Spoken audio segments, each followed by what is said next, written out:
Assalamualaikum warahmatullahi wabarakatuh. Selamat malam sahabat cermis. Pada malam hari ini saya di tempat suasana yang ini kayak di hutan ya. Kedatangan seorang tamu, artis film, sinetron, dan bukan hanya artis film aja tapi sebagai pengusaha juga. Dan yang paling menarik adalah sebagai indigo. Nah sekarang ini kita akan berbincang-bincang ya sama halo Nila, apa kabar? Halo, alhamdulillah baik. Waduh, Pak. kelihatan suasana muka nih lagi lagi tegang nih Pak kayaknya. Oke, Nila, kan di Bapak. Cermis ini kan banyak banget ya cerita tentang kondisi keadaan yang pernah dialami. Iya, yang iya. Kamu pernah nggak sih merasakan atau pernah ngalami cerita tentang bagaimana bertemu dengan gaib, bertemu dengan makhluk gaib, atau masuk suasananya, gimana tuh? Kalau cerita gaib itu kayaknya udah sering deh Pak, udah makanan hari-hari kayaknya. Jadi mau yang mana nih Pak? Kalau untuk melihat itu bisa gitu ya? Pak. Cuman nggak setiap saat, biasanya. Ada suasana tersendiri ya? Ada Pak, biasanya kalau lagi capek gitu. Terus banyak pikiran atau apalah ya Pak ya. Kadang kalau ngelamun gitu kan Pak, biasa tuh muncul sekelebat gitu. Iya gitu Pak. Terus apa ya, bermacam-macam lah Pak. Jadi udah biasa gitu ngeliatin yang kayak gitu. Kalau paling yang pernah kamu alami yang paling berkesan apa? Ceritanya gimana? Pengen dengar kamu. Ceritanya yang baru-baru kemarin ya Pak, cerita baru-baru kemarin. Nela kemarin ke Gunung Lawu. Gunung Lawu? Gunung Lawu. Coba untuk naik ke Gunung Lawu. Gunung Lawu itu kan salah satu tertinggi juga ya Pak, gunung tertinggi. Awalnya sih dari pertama naik itu udah nggak yakin karena di bawah tuh udah ngeliatin gitu kan Pak. Pada saat kamu mau naik itu berapa orang pada saat? Banyak ya Pak, memang pendaki semua. Pendaki semuanya ya? Iya. Berarti kamu gitu. waktu itu pada saat itu memang sengaja memang mau naik Gunung Lawu? Iya, mau naik. Katanya kan gunung itu suka dipakai apa ya Pak, spiritual juga, ritual juga gitu ya Pak ya. Makanya Nela penasaran tuh kayak apa sih Gunung Lawu itu gitu. Akhirnya ngikutin mereka ya, kita seperti biasa berdoa dulu kan ya Pak ya. Tapi mungkin karena di hati ini sudah nggak enak, jadi selama jalan tuh lihat kanan kiri ada, lihat kanan, jadi Gunung Lawu itu kan Pak terjal sekali ya Pak, udah gitu hujan. Kondisi perjalanannya kan naik sekali. Aduh Pak, itu terjal, seumur hidup lah baru naik gunung itu ya Pak ya. Kemudian dalam keadaan hujan juga, terus capek. Saya berangkat dari jam 9 pagi sampai jam 10 malam baru nyampe di atas. Berarti itu. Dalam perjalanan itu kamu sudah merasakan sebenarnya awalnya? Sudah. Kamu udah ngeliat dong, karena kamu juga bisa melihat ini ada apa gitu ya? Udah Pak, sampai di sana akhirnya saya kemasukan juga Pak di sana. Oh, kemasukan ya? Iya, kemasukan. Jadi awalnya saya udah di pos, itu kan ada pos 5 tahap ya. Betul. Saya di pos 2, udah mau turun Pak, karena sudah merasa nggak enak gitu ya Pak, karena kayaknya ini mereka nggak berkenan gitu loh Pak dengan kita gitu ya Pak ya. Akhirnya karena mereka udah nanggung, akhirnya naiklah, terus dilanjutkan sampai hujan-hujanan sampai di pos 5.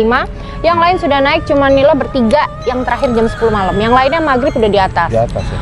Pada saat itu sebenarnya kan kamu tahu ya, badan kamu aduh kerasa kayak nggak mau naik gitu. Iya, itu udah berat Pak. Tapi kenapa kamu paksakan? Apa karena kondisi teman-teman? Karena itu udah malam Pak, di pos 3 itu saya udah malam, mau turun ke bawah juga nggak ada kawan gitu loh Pak. Iya.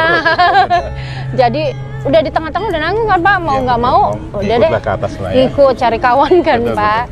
Udah nyampe di atas, akhirnya mungkin karena lelah itu, terus nggak tahu gimana, mungkin karena udah setengah sadar ya Pak dalam perjalanan itu, Nila ngelihat ada asap keluar gitu. Asap. Posisinya di mana? Di kayak begini loh Pak, di hutan-hutan. Itu lagi jalannya kecil banget, tuh ngelihat ada keluar asap itu, terus keluar merah, bayangan merah itu. Bayangan merahnya ya besar sekali di situ. Nah Nila nggak tahu kalau itu ternyata katanya sih penunggunya di situ gitu Pak. Nila ikutin, dia ngikutin terus di atas gitu loh Pak. Jadi sambil kita jalan nih ngikutin di atas muka kita gitu ya Pak. Tapi karena mungkin dia tahu Nila bisa melihat dia, Nila mencoba untuk tidak fokus sama dia karena takut masukan di tengah jalan kan repot gitu kan Pak. Terus gitu. kamu merasakannya waktu kamu lihat asap itu Yang dirasakan kayak mau masuk ke kamu atau Iya, dia mau lihat? iya, Merasa kamu. mau masuk karena mendekat kan Kamu Pak. udah doa dong sebenarnya. Pasti di dalam hati itu udah berdoa terus Pak. Tapi kayaknya ini memang apa ya Pak?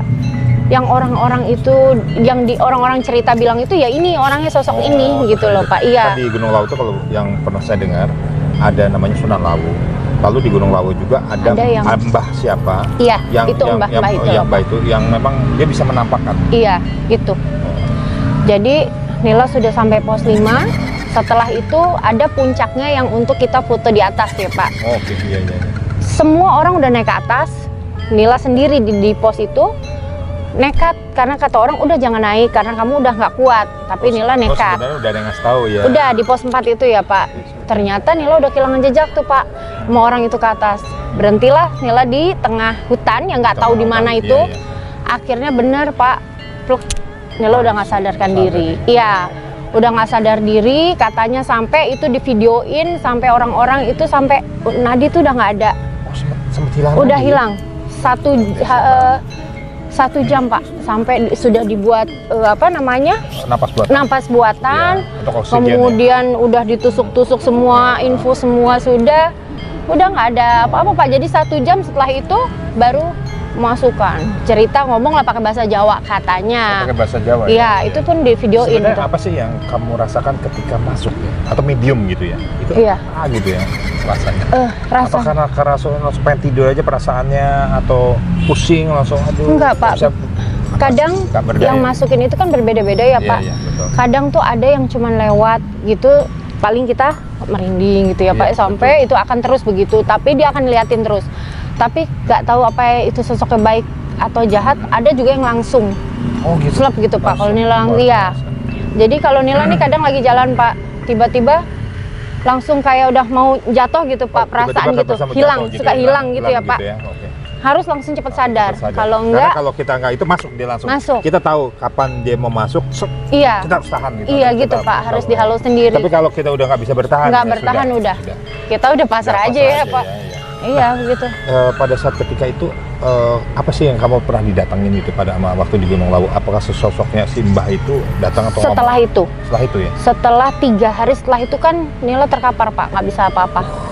Sampai di sana katanya ada kunciannya. Iya. Ada Mbah namanya Mbok Iem yang tinggal memang di gunung itu. Di Mbok Iem itu. Iya, dia sudah bertahun-tahun di situ. Jadi dia jualan Pak di situ di gunung itu. Oh iya pernah dengar saya tuh. Itu 15 tahun dia. Iya. Itu lagi viral juga tuh. Itu Mbok Iem itu jauh banget kan Pak. Luar biasa, itu ada kehidupan ya cuman Mbok Iem itu gitu loh Pak. Nah Mbok Iem tuh sempat ngomong apa pada saat ketika kamu sadar apa? Bukan Mbok Iemnya, ada lagi kuncinya gitu loh Pak. Jadi Nila nggak sadar, pokoknya dibilang katanya dikasih apa ya Pak kayak tasbih gitu, kemudian langsung disuruh buru-buru pulang karena dalam perkataan itu dia marah dan minta maksudnya kalau enggak saya akan bunuh gitu. Oh sempet ya? Iya, itu ada videonya. Ada kata bahasanya bunuh. Ada. Terus videonya berkali-kali. Ya? Iya. Nanti kita sampaikan juga ya ke penonton untuk ke sahabat Cermis untuk video kamu bisa ya di share ya nanti. Oh iya, ada ya, Pak. Ada nanti. Ya. Jadi biar ini menarik sekali ya. Karena begini, ketika seorang wanita bisa naik gunung ya boleh Lawu itu nggak sembarangan. Iya. Selain memang gestur ya perjalanannya lalu geografisnya memang agak susah. Lalu penunggunya memang berat-berat sekali. Iya. Dan saya jujur aja mau sampai saat ini mau naik Gunung Lawu tuh masih mikir-mikir. Iya. Karena di sana juga ada yang namanya cuaca yang berubah. Iya. Benar. Di sana itu Pak kebanyakan yang meninggal hipotermia. Iya, kedinginan. Udah nggak tahan. Iya, karena benar, Pak. cuaca itu yang paling bahaya. Benar. Nah, sedangkan kita tahu sendiri fisik-fisik yang mungkin ya kalau penyakit yang darah tinggi dan sebagainya itu harus hati-hati. Kalau nggak dia pecah. Benar. Dan hipotermia itu kan paling nggak bisa. Iya. Nah itu pada saat itu Nila merasakan Pak, karena pada saat itu sempat ya. Nila waktu itu sempat diem itu, kamu sempat didatengin nggak oleh makhluk astral? Didatengin Pak. Setelah turun dari sana kan Nila digotong Pak, turun ke bawah itu digotong, nggak bisa jalan sama sekali. Jadi bayangkan orang yang digotong dari puncak sampai ke bawah terus pakai tanduk aja Pak, gitu. Sampai di rumah di hotel itu dipanggilin juga orang pinter untuk dikeluarin, ternyata nggak bisa juga. Akhirnya malam itu didatengin, dia nyampein bahwa kamu untuk kenapa sih maksudnya kita kan nggak sadar ya Pak, karena rame-rame gitu ya Pak. Kenapa nggak permisi gitu? Terus kenapa sih kencing sembarangan gitu-gitu? Ini tuh tempat saya, jadi nggak boleh sembarangan orang. Kalau dari apa ya Pak, pengertiannya bahasa Jawanya gitu loh Pak. Jadi dalam bahasa menerjemahkannya ini bahwa kamu tuh harus kelunuan dulu gitu. Permisi gitu. Kelunuan bahasa Jawanya. Iya. Terus kamu jangan sembarangan dong, bahwa di sini juga ada makhluk-makhluk yang lain itu gitu Pak. Ini luar biasa Pak. Nah, ketika kamu merasakan kamu gampang mudah itu dari umur berapa kamu bisa masuk medium gitu? Dari umur berapa ya Pak? SMA. Sebenarnya sih SMA ya Pak. SMA itu. Karena udah sering pingsan-pingsan sih sebenarnya udah dari dulu ya Pak ya. Cuman udah mulai sering banget dimasukin itu SMA. SMA kelas 1 itu sering banget. Sering banget ya. Wah. Jadi udah bisa lihat deh Pak, maksudnya yang sampai saya mau loncat dari rumah, dari apa Pak? Lantai 3 di rumah ya gitu itu. Baik. Oke, sahabat cermis, menarik sekali. Saya baru kali ini mendengar cerita seorang artis yang bisa naik Gunung Lawu. Sedangkan kita tahu Gunung Lawu itu gunung yang bukan sembarangan gunung terbesar ya di Jawa Tengah gitu ya. Iya benar. Dan Gunung Lawu itu juga boleh bilang gestur dan sebagainya geografis yang sangat sulit ya. Benar. Gitu ya. Dan kita tahu bahwa kita tidak hidup sendirian. Kita memang ada alam-alam gaib juga di sekeliling kita. Dan kita harus bukan takut sama mereka, tapi kita juga harus sopan ya. Harus sopan. Oke sahabat cermis, sekian dulu cerita dari Nila. Terima kasih ya Nila ya. Ya, sama-sama Semoga nanti Bapak. juga akan kirimkan juga videonya waktu dan saat ketika beliau naik Gunung Lawu. Ya. Sampai jumpa kembali di cerita sahabat cermis. Assalamualaikum warahmatullahi wabarakatuh.